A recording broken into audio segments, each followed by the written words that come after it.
Well, a new Civil Beat poll shows Honolulu Councilwoman Tulsi Gabbard has closed the gap between herself and former Honolulu Mayor Mufi Hannemann in the race for the 2nd Congressional District. Now, the results were so stunning, Civil Beat held a second poll just to make sure the numbers were right. KEI-TV4's Paul Drews breaks down what the polls found and has reaction from the front-running campaigns. What a change a couple of months of campaigning can make. The last time that the race was polled is that Tulsi Gabbard was widely unknown. But the latest numbers show more voters not only know her, they like her. In fact, she is now in a statistical tie with Mufi if Democratic voters were to have cast their ballots this month when the Civil Beat polls were taken. You would think that would be reason to celebrate during this campaign season, but Tulsi brushed off the results.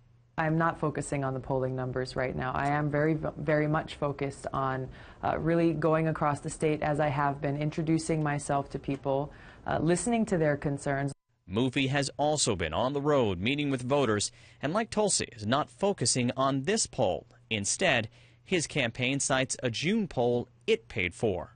And what we found in our poll was that Mufi Hannemann holds the lead by about 16 to 18%. The former Honolulu mayor highlights his efforts in office during this campaign for U.S. House. But according to the Civil Beat polls, voters weren't just basing their decision on experience. He's been working in government for longer than she's been alive. And I think for some voters, that was not such a good thing. 38% said Hannemann's decades of experience made them more likely to vote for him, while 31% said it made them less likely.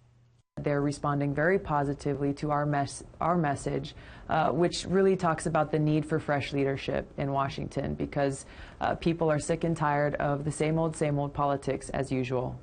A lot has changed over the past few months, and things could change even more. So candidates will be very busy with nearly 2 months to go till the primary election. This is a very tough district to run in because there's 8 islands. And, we're spread out. We're a very unique district in that regard. So we're going to keep on working really hard to reach out to voters across the state. The polls show the 3 issues voters cared about most were the economy, debt, and the environment. They also found about a third of the voters were not locked into their vote, prompting some to point out that the 2nd Congressional District seat is still in play for all of the candidates who are running. For more details on this story, just visit our partners at civilbeat.com.